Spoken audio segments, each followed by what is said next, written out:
Ես ողջունում եմ գործարալիքին միացած մեր լսողներին եւ դիտողներին, հիշեցնում, որ 106 եւ 5 հաճախականությամբ եք լսում մեզ, կարող եք թվային հարթակներում եւս դիտել մեր բոլոր հաղորդումները։ Այս պահին մենք կինետիկա հաղորդումն ենք սկսում, մեր տաղավարում է B-Planet բրենդի համահիմնադիր Ռուզաննա Դանիելյանը։ Ողջույն Ռուզաննա ջան։ Ողջույն Մոնիկա ջան։ Շնորհակալ եմ, որ դուք այսօր մեր տաղավարում եք, նոր դեմք, նոր կին գործարար եւ դա շատ ոգեվորող է մեր հանրության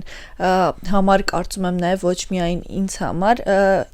Դուք ինչպես դարձաք կին գործարար եւ պահը որն էր, որ ընկալեցիք, որ դուք գործարար եք արդեն։ Շնորհակալ եմ հրավերի համար, Մոնիկա ջան։ Ուզում եմ ասել, որ այդ ամենը մի քիչ նախապատմություն ունի։ Սկզբից ես մեղվաբույծ ամուսնուս էի օգնում, ինչ որ տարաների վրա նկարներ էի անում եւ այլն մեղվիկների, փորձում էի ինչ որ իմ դիզայներությունը կապել մեղվաբույծությանը, բայց հետո հասկացա, որ ընթացքում ստեղծվում են պրոդուկտներ, որոնց պետք է տալ անուն ու բրենդավորեցինք մեր պրոդուկտները։ Ամուսինը մեղվաբույծությամբ է զբաղվում։ Այո։ Ամուսինս մեղվաբույծ է, ունի 20 տարվա մեղվաբույծի փորձ, միշտ կողքից նայում էի, թե ինչպես է զբաղվում մեղուներով, այդ սերը մեղուների նկատմամբ ու ես էլ էի սկսում սիրել մեղուներին։ Մի օր ամուսինս եկավ տուն ու ասաց, որ ինձ գրանցել է դասընթացների, ես մասնակցեցի մեղվաբույծության դարբնոց գիտակրթական կենտրոնի դասընթացներին, ստացա համապատասխան գիտելիքներ, ձեռք բերեցի մեղվաբույծի որակավորում ու արդեն ավելի սկսեցի սիրել մեղվաբույծությունը, ինքնուրույն մտնում էի մեղվանոց, կատարում դիտարկում։ Հիմա ես ունեմ իմ սեփական 5 մեղվա ընտանիքը, որ ես ինքնուրույն եմ դրանց դիտարկում անում։ Երևանում եք, չէ՞ ապրում։ Երևանում ենք ապրում, բայց մեղուները եւ Վայոց ձորում են եւ Կոտայքի մարզի Գառնի համայնքում են։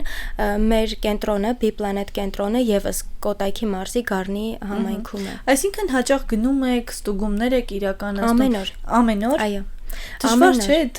գրաֆիկով աշխատելը։ Ինձ թվում է այդ ամենը կամաց սովորում ես, որ արդեն սկսվում է այդ աժոտաժը առօրյա, դու աստիճանաբար ադապտացվում ես այդ ռեժիմին։ Հիմա արդեն որ մի փոքր հանգիստ ենք լինում, մի բան ուզում ենք անենք ընթացքում, որտեղ արդեն սովորենք, որ ամեն րոպե մի բանով պետքա զբաղված լինենք։ Ինչ հետաքրքրություն ունի մեղուների հետ աշխատանքը։ Առաջին բանը, որ ձեզ գրավել է ու մինչև այսօր դուք այդպես հաճիկով այդ ամենի մեջ եք, այդ գործընթացի մեջ եք։ Ես կառանձնացնեմ իմ տեսանկյունը, որտեվ ես որպես դիզայներ էի այդ ամենին նայում, իմ տեսանկյունից ուզում էի այդ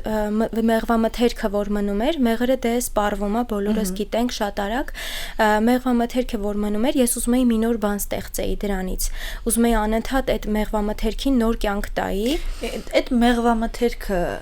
ինչ է իրեն։ Մեղրամոմ, ակնամոմ, դրանք լրիվ տարբեր են, այնքան շատ են ծաղկափոշի, մեղրահաց, շատ են մեղվամթերքները ու իրենք շատ թանկ արժեք ունեն, հենց իրենց էներգետիկ արժեքը, սննդարար արժեքը ընդհանուր եմ ասում, միայն գնային առումով չէ։ Ես սկսեցի իրենցից ինչ-որ նոր փորձեր կատարել, նոր պրոդուկտներ ստանալ, դե հիմնականում դեռ օրինակ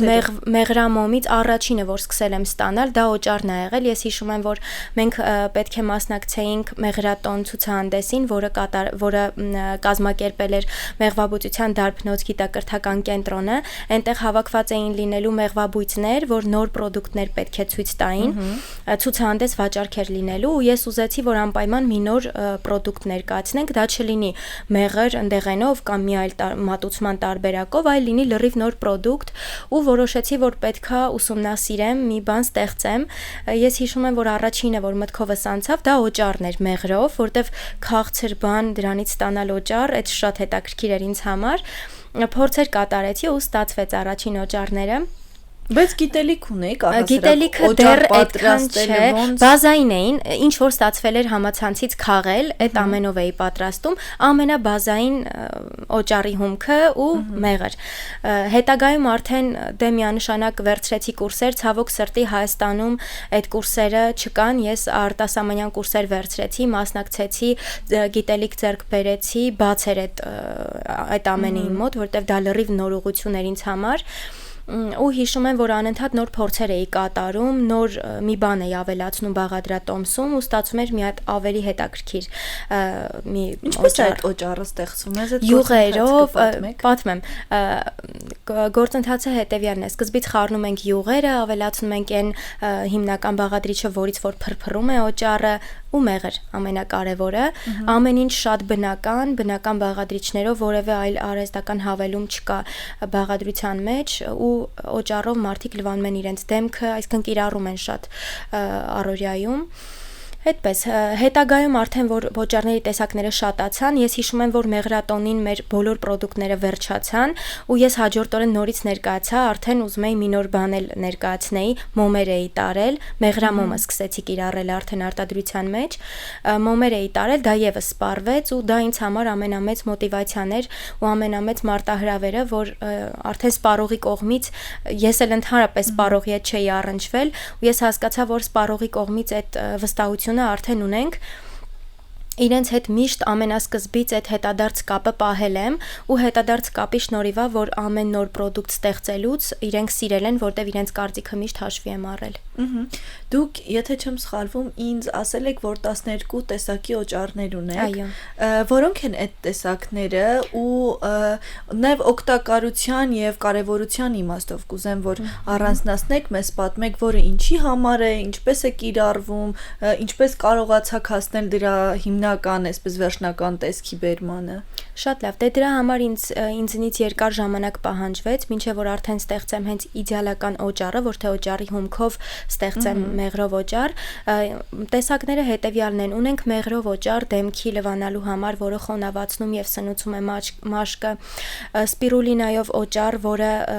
հիմնականում էլի սպիտակացնում է ու բշտիկներն է հեռացնում մաշկից, շունգիտով օճառ, որոնք բնական հակաօքսիդանտ փոշիներ են։ Շունգիտը եւ սպիրուլինան մարդիկ ուղակի խմում են անգամ օրգանիզմից տոքսինները հեռացնելու համար։ Շունգիտի օճառը դեմքի սև կետերի դեմ է պայքարում ու նաեւ գլխամաշկի թեփի դեմ է պայքարում։ Դա ուսումնասիրել եք, համացանց է ձեզ աջակցել այդ հարցը։ Նաեւ համացանց է, բայց հիմնականում ես կուրսեր եմ վերցրել, այսինքն այդ ամենը հենց մասնագետներից եմ լսել, բայց միևնույնն է, ես չեմ ուզի ասեմ, որ այդ կուրսերով եմ սահմանափակվել, հիմնականում իմ ստացած գիտելիքները իմ երևակայությանն եմ խառնել, որը անսահման անծայրածիր է ու ստացել եմ մի նոր պրոդուկտ։ Ձեր ամենասիրելի օճառը որն է, որ մեղրով, լյուֆայով, մեղրով բնական սպունգով, այսինքն լոգանքի ընթացքում եւ մեղր եւ սպունգ միասին է, հակացելյուլիտային, մաշկի մեռած շերտն է հանում, թարմացնում է մաշկը, ձգում, շատ հետաքրքիր օճառ է։ Այն մեղրի մասին միշտ միայն լավն են ասում, չէ՞, մեղրի մասին անհնար է ինչ որ վատ բան լսել ու այդ հումքից օճառ ստեղծել առհասարակ մեղրը առօրյայում կիրառելը միշտ էլ գովելի է եղել։ Օճառից բացի ինչ տարբերակներ կան մեղրի կիրառման համար, որոնք օրինակ այդքան էլ հանրությանը հայտնի չեն, բայց շատ արդյունավետ են, կարելի է այդ տարբերակը կիրառել եւ նաեւ միֆերից էլ կուզեմ խոսենք։ Դե միֆերից նա է, որ մեղրը նիհարացնում է, մեղրը իրականում նիհարացնում է, բայց դե գոյություն ունի չափաբաժին։ Ամեն ինչն էլ իր սահմանի ներսում է հետաքրքիր։ Գիտեք, ինձ համար մեղրի կիրառման տարբերակները շատ տարբեր են, այսինքն մեղրից կարելի է ստանալ եւ ինչ որ հետաքրքիր ընդեղենով, համով, հետաքրքիր սուրճի թեյի հետ, ուտելիքներ, քաղցր, կարելի է մեղրը կիրառել խնամքի մեջ, կարելի է մեղրը կիրառել բուժական նկատառումներով։ Ես փորձել եմ այդ երեք ուղղություններով էլ գնալ։ Ունեմ նաև արտադրած մեղրի հիմքի վրա մաշկի սկրաբ, որը լոգանքի ընթացքում օգտագործելի է։ Բաղադրության մեջ առկա է կոկոսի յուղ, ծովի աղ, երիցուկի թուր, մեղր ու վիտամիններ, եթերայուղեր, այսինքն այդ ամենը եւ սնուցում է եւ մերսում է մաշկը եւ խոնավացնում, դե մեղրն էլ իր հերթին ձգում է մաշկը ու դարձնում ավելի առողջ տեսք ունեցող մաշկ։ Ես որքան որ նկատել եմ, հայկական ոչ բոլոր արտադրանքների հանդեպ մարդիկ ունեն վստահություն, առհասարակ հայկականի հանդեպ այդ վստահությունը չկա, երևի այդ դասընթացների պակասի պատճառով է, գիտելիքները միշտ չի որ կարողանում են Հայաստանում այդ ամբողջը վերցնել եւ միշտ չի որ հնարավոր է լինում ամբողջովին տեղեկացված լինել ստեղծումից մինչև, չգիտեմ, վաճառք, դուք արդյոք այդ խնդիրը ունեցել եք ձեր այդ թիրախին ճիշտ գտնելու, ընտրելու, ցույց տալու, որ իսկապես այն ինչ որ դուք ստեղծում ու վաճառում եք արդյունավետ է եւ օգտակար է, ինչպես հենց մեղրն է իր օգտակարությամբ անզեն աչքով տեսանելի։ Գիտեք, ինձ թվում է ես ճիշտ ժամին, ճիշտ տեղում եմ հայտնվել, այսինքն այն ամենասկիզբը եղել է ցուցահանդեսներից, իսկ ցուցահանդեսները հիմնական տեղն են, որտեղ դու կարող ես առերես շփվել քո հաճախորդի հետ։ Ու այդ շփման ընթացքում ես հասկացել եմ հաճախորդին ինչն է դուր գալիս, երբ որ հաճախորդը վերցրել էր մեր պրոդուկտը, որը ուղղակի թափանցիկ փաթեթավորում ուներ ու նայում էր այդ պրոդուկտին, ես այդ հայացքից հասկանում էի, թե ինչա պակասում այդ պրոդուկտի փաթեթավորման վրա, ամեն մանր դետալից մինչև արդեն պրոդուկտի որակը ես արդեն հասկանում էի ու մնացած հաջորդիվ ստեղծվող բոլոր պրոդուկտները արդեն այդ հայացքներից, հետադարձ կապից, դիտարկումներից, խորհուրդներից հետո են ստեղծվել, հաշվի եմ առել յուրաքանչյուր հաճախորդի կարծիք, դրա համար արդեն յուրաքանչյուր նոր պրոդուկտ, որ ներկայացնում էի հաճախորդներին, իրենք սպասում էին դա։ Լաբորատոր փորձաքննություն վստահաբար անցնում են վաճառները։ Այդ process-ի մասին էլ մեզ կպատմեք, որ փուլում է դա տեղի ունենում, ինչպես է չափվում, արդյոք դուք մասնակցում եք այդ գործընթացին, թե ոչ։ Երբ որ արդեն պրոդուկտը ստեղծումից հետո անցնում եմ նեղ շրջանակներում փորձարկում, դա հիմնականում իմ շրջապատն է։ Մինչև դա նաև կուզեմ, որ պատմեք, արդյոք հատուկ պայմաններ են անհրաժեշտ ստեղծման համար։ Իհարկե անհրաժեշտ են, մանավանդ երբ որ ծավալները մեծանում են, օրինակ իմ դեպքում ես արտադրում էի տանը, մեր խոհանոցում, երբ որ մեր ընտանիքը քնած էր, բալիկներս քնում էին, ես անցնում էի խոհանոց, վերածում էի խոհանոցը արտադրամասի ու սկսում էի աշխատել, բայց եկավ մի պահ, երբ որ արտադրական ծավալները մեծացան, արտադրատեսակները շատացան, ու ես հասկացա, որ տանը արդեն արտադրելը անհնար է, որակի վրա էլ կարող է դա ազդել, դադարեցրեցի արտադրությունը ու արդեն սկսեցինք կենտրոնանալ շինարարության վրա։ Հիմա եկել ենք հասել ենք այն փուլին, որ շուտով պատրաստվում ենք Bplanet կենտրոնի բացմանը, այսպես ու արդեն արտադրամասում է իրականացվելու այդ ամբողջ գործընթացը։ Լաբորատոր փորձաքննությունն էլ հետևյալն է, պրոդուկտը երբ որ արդեն իմ շրջանակներում անցնում է մեր փորձաքննությունը, արդեն որ հասկանում եմ պրոդուկտը վերջնական բաղադրատոմսը չի փոփոխվելու, արդեն վերջնական տեսքը սա է, տանում եմ փորձաքննությունների ազգային ակադեմիա, այնտեղ լաբորատոր փորձաքննություն է անցնում պրոդուկտը, բարեբախտաբար դեռ որևէ պրոդուկտ չի մերժվել ու բոլորը համապատասխանել են ստանդարտներին ու մի քանի օրվա ընթացքում լաբորատոր փորձաքննության պատասխանները գալիս են ու ստանում ենք սերտիֆիկացում 5 երկրներում վաճառքի թույլտվություն, դա այդ ամենամեծ գնահատականն է իմ կարծիքով։ Այո, շուկայում պահանջված է առհասարակ այն ինչ դուք արտադրում եք։ Կարծում եմ այո, որովհետև այս ընթացքում ինչ չենք արտադրում, դե միանշանակ ես խոսում եմ մեր հաճախորդների անունից, քանի որ ոչ մեծ տարածում չի ստացել մեր պրոդուկտը, մենք գովազդ չենք միացրել, դեռ չենք աշխատել այդ ուղղությամբ, քանի որ ծավալները փոքր էին, իսկ մեր հաճախորդները անընդհատ նոր պրոդուկտ են պահանջում կամ որը փորձել են նորից են ուզում գնել, ուղղակի այս պահին, քանի որ չկա արտադրական որևէ պրոդուկտ չի արտադրվում, Երբ կվերականգնվի process-ը։ 1-2 ամսից չէ, ավելի շուտ 1 ամսից, կարծում եմ արդեն կսկսենք արտադրել, հիմա մի քանի օր է մնացել արտադրամասի բացմանը, մեր կենտրոնը շատ հետաքրքիր է լինելու վստահաբար։ Ինչով է տարբերվելու։ Ասեմ, մենք կենտրոնացել ենք նրա վրա, որ առաջին հերթին, որ լսում են մեղուներ, ինչով պետքա առանձնանա, չէ, այդ ամենը, փորձել ենք առանձնացնել, այսինքն մեր կենտրոն հաճախորդը առաջին հերթին ունի հնարավորություն իր ձեռքերով պատրաստելու այդ ինչ որ թվարկեցի, մեղրից ստացված, մեղվամթերքից ստացված։ Իհարկե, ինքը իր պատրաստածը կտանի իր հետ, բայց հնարավորություն կունենա գնումներ կատարելու Դրանից հետո կայցելենք ապի տնակ, որտեղ կպատմենք ապի թերապիայի մասին, մեղուների կարևորության մասին, թե ինչ բուժիչ հատկություն ունեն մեղուները, կշնչեն մեղուների բուժիչ օդը, կվայելեն շատ հետաքրքիր խոտաբույսերից պատրաստված թեյեր, որոնք որ աճել են այն փեթակների շուրջը լեռներում, որտեղից որ բերել ենք մեր մեղուներին փեթակները, որտեղ անընդհատ տարածաշրջանները փոփոխում ենք, այդպես։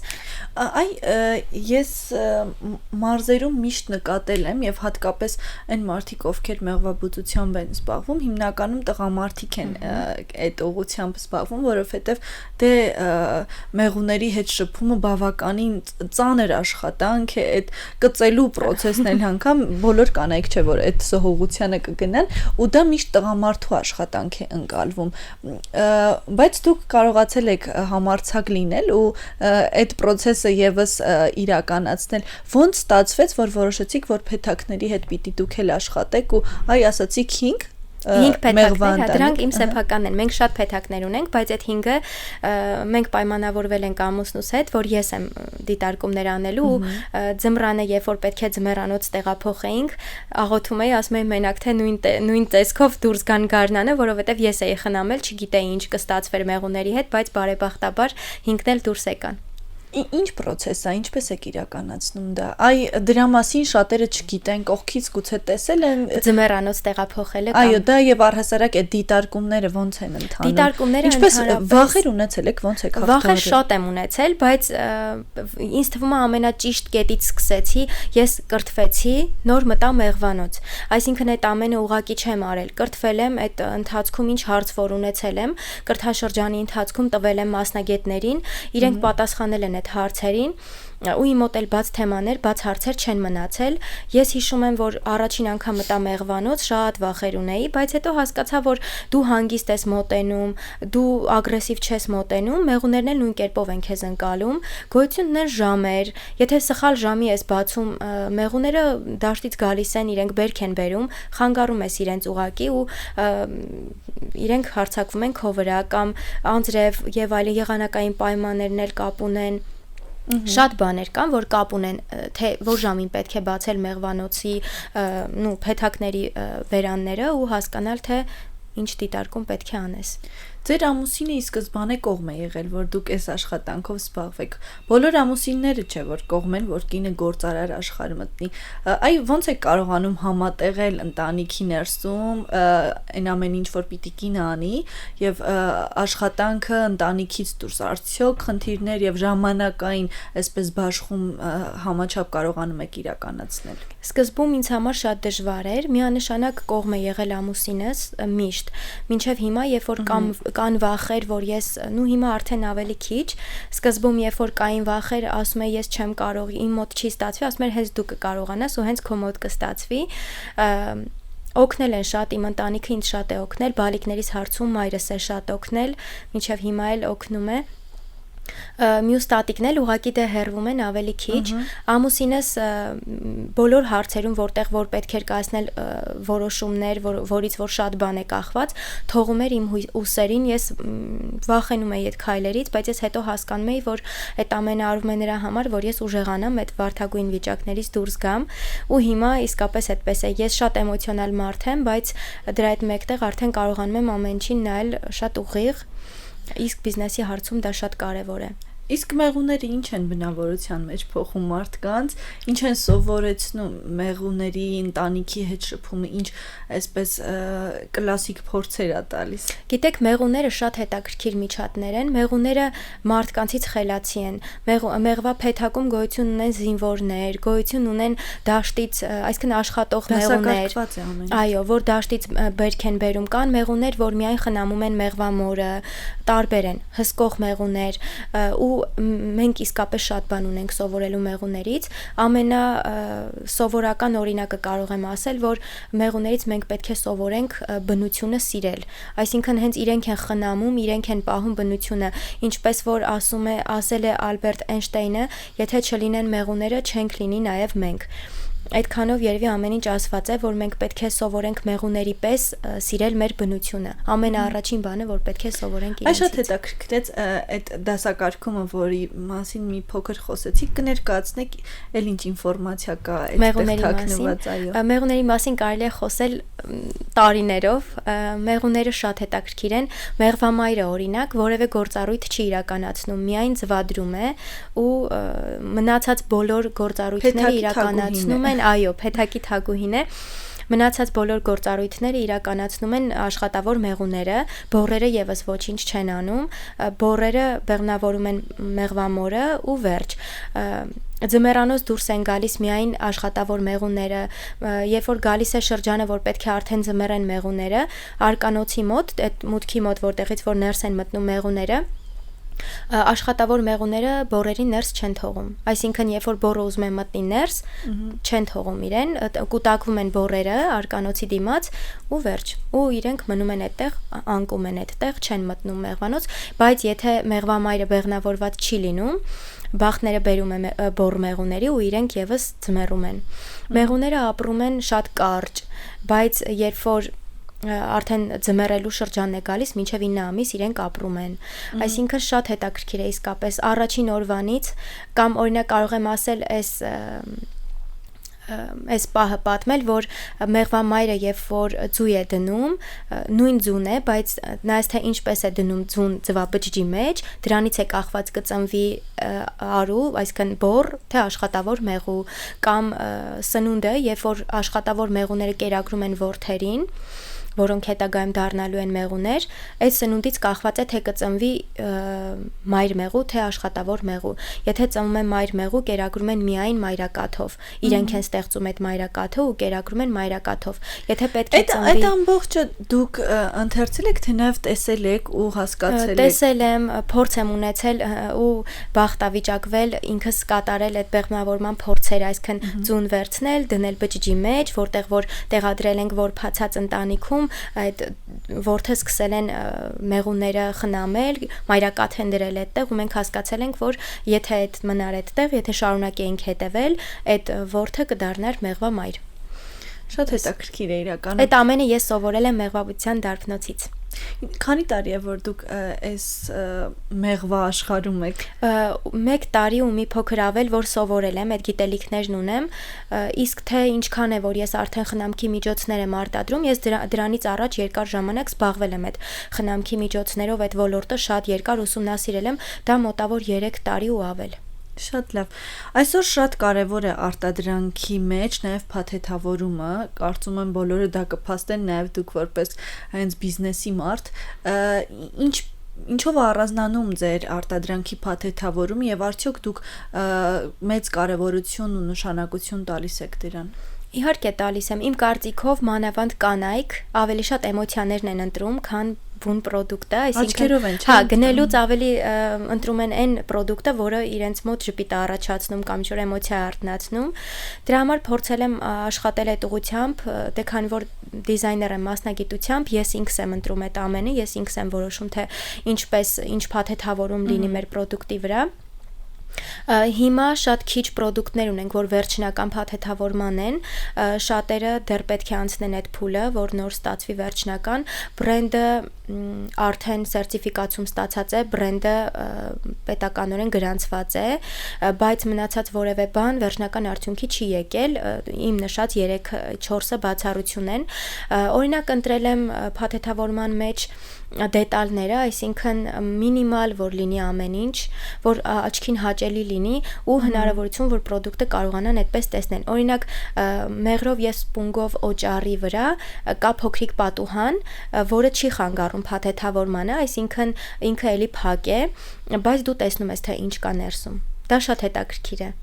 Շատ լավ, իսկ փոփոխություններ անելու եք, թե այն ինչ որ արված է հիմա որոշ ժամանակ դա կպահվի։ Որը որ արդեն վերջնական են, այդ մի քանիսը որ նշեցի, փոփոխություններ չեն արվի, բայց դեռ ունենք շատ պրոդուկտներ, տեսակների իսկապես շատ են, մեղրամոմով քսուկներ, ակնամոմով բուժիչ լուծույթներ ու նոր պրոդուկտներ կլինեն ամեն դեպքում։ Կլինեն, անպայման կլինեն ու որ լինեն, դրանք միանշանակ նոր փաթեթավորում են ունենալու ու բոքսեր են ունենալու, դրանց համար էլ պետք է շատ երկար աշխատանք կկատարվի, որ վերջնական արդյունքի գան։ Կարծում եք ամեն դեպքում կգա ժամանակ, երբ նաև հատկապես հայ հանրությունը ավելի շատ բնականին տեղ կտա, որովհետև միշտ չի, չէ, որ դա ընկալվում է կարևոր եւ միշտ այդ դեկորատիվն է ավելի շատ ընկալելի կանանց համար։ Արդյոք դրա ժամանակը կգա եւ մենք կտեսնենք։ Իմ կարծիքով կամաց մոտենում ենք հենց այդ ժամանակաշրջանին։ Հիմա մարդիկ ավելի շատ կարևորում են այդ էկո ասվածը, ինչը որ սկսվում է էկոյով, մարդկանց հետաքրքրում է, այսինքն բնականը։ Մարդիկ, ովքեր գնահատում են բազային խնամքը, միանշանակ իրենց համար առաջնահերթ հենց բնական կոսմետիկա, բնական խնամքի միջոցներն են։ Իսկ մարդիկ, ովքեր որ դեռ տեղյակ չեն, ես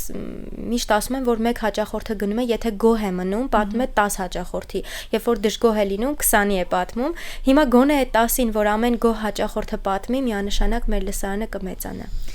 Ես շնորհակալ եմ ձեզ զրույցի համար, եթե ավելացնելու որևէ բան ունեք ձեր գնորդներին կամ, չգիտեմ, այն մարդկանց, ովքեր նախընտրում են էկոարտադրանքը, խնդրեմ։ Ես կուզեմ ուղղակի մեկ նախադասությամբ չի ստացվի, բայց կարճ համառոտ պատմել P-Planet-ի ընդհանուր գործառույթների մասին։ Պատմեցի, որ պետք է մենք միասին պատրաստենք խնամքի միջոցներ, մոմեր կամ օճառներ, այսինքն ունենանք վարպետաց դասեր, դրանից հետո կայցելենք ապիթերապիայի կենտրոն, ապիտնակ, որտեղ որ կպատմենք ապիթերապիայի մասին, կանցկացնենք ապիթերապիա, կշնչեն բուժիչ օդը, կհագնեն համապատասխան արտահագուստ, անվտանգության նորմերին համապատասխան ու կայցելենք մեղվանոց, իրենք իրենց ձեռքերով կվերցնեն մեղրահացի շրջանակները ու կտեսնեն, թե ինչպես է մեղուն դաշտից բերում ծաղկափոշին, նեկտարը ու տեղավորում մեղրահացի բջիջների մեջ, դա շատ հետաքրքիր է իրականում, լսել այդ մեղվի ձայնը, այդ ամենը տեսնել ու համտեսի սրահում կհամտեսեն հետաքրքիր մեղվամթերքից պրոդուկտներ, մոռացա նշեմ, որ մենք ունենք նաև մեղրի գինի, որը շատ հետաքրքիր պրոդուկտ է, որ լսում է զարմանում է,